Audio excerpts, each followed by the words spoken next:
Hello my quilting friends, Leah Day here with a new quilting tutorial. Today we're learning how to quilt chain of pearls into this purple area of our Rainbow Stars quilt. So the first thing I'm starting with is basically parallel lines, and these are a little bit wider spaced apart than the others I've stitched on my quilt. And that's because I want to fill them with circles. So now I'm going to quilt back up between these lines, filling in this space with circles. And the nice thing about it is we basically kind of have three things to go off of. We've got the base of the circle, and we can swing out and connect with the side of the line, kind of curl out, and then hit the opposite side, and then reconnect. And having those three sides can really help you visualize how big the circle needs to be and how to form it within that space. So I swing out and around and down. Now, if you have trouble visualizing this, grab a marking pencil and mark it. So what often helped me was to mark the center dot, just like that, and then you can kind of visualize the circle swinging around it, and that might help. Once you start visualizing the circle and you can kind of see it between those lines, then you won't need the marks. And just in case you're wondering, no, it is absolutely not cheating to mark the design on your quilt. If you have to mark every single circle, that's a-okay. It's no big deal.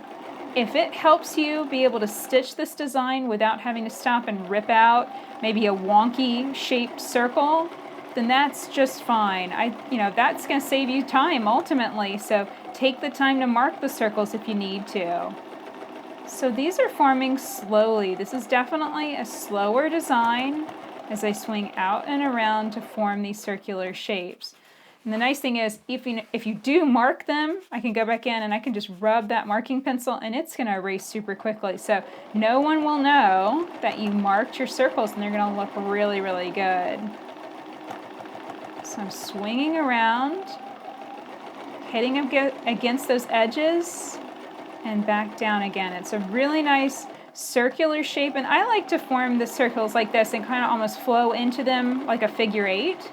I know that there's other ways of forming circles, like you could come up with half of the circle shape and then match up with the other half of the circle shape coming up the line, and that can work too. But I find that sometimes it doesn't match up exactly right, and sometimes it doesn't end up looking very circular. The nice thing about it is that Chain of Pearls is fairly forgiving, so that even if your circular shapes are a little off, aren't exactly perfect, something about just having the circles stacked together, I don't know, it just kind of distracts you from the slightly wonky ones. So you can get away with it.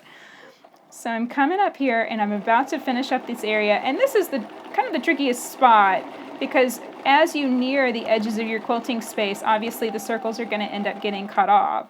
So I like to form as complete a shape as I can, and I usually just stitch back around and finish it on the opposite side, and then I stitch up just to check out that remaining space, and yes, I will fill in just a little arch into that area, and I think that looks good. So that is our lines filled in, a gap line filled in with circles, and now I'm going to travel stitch down and I'm going to add some echoes. These are just gently curving lines that are about a half of an inch from that chain of pearls.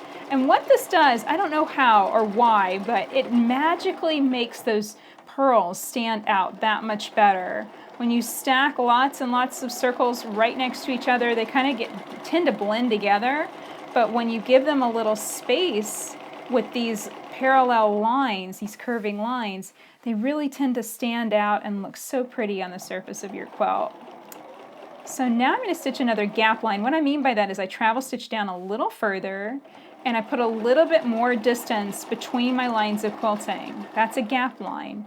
And that's a line I'm going to fill in with my circles. So I'm going to fill kind of a big circle right there, just starting out, and then swing into a smaller size circle, just like that. So it's a very easy design as far as what you're filling and how you're filling it. It just might be a little time consuming as far as filling in the circles one by one between these lines. But I gotta say, it is a knockout. No matter where you put this design, it's always going to look gorgeous on your quilt. It's always going to stand out and show off and just be such a pretty, pretty design, pretty texture to add. So have some fun stitching Chain of Pearls next. So that's it for this video. If you'd like to join in the fun, click right here to download this free quilt pattern at leahday.com. We're going to be sharing new machine quilting videos on this project every day this week. So make sure to tune in and check out all of the videos. Make sure to like them and share them with your friends. And you'll definitely learn more about piecing, walking foot quilting, and free motion quilting with this fun project. So check it out at leahday.com/rainbow. And until next time, let's go quilt.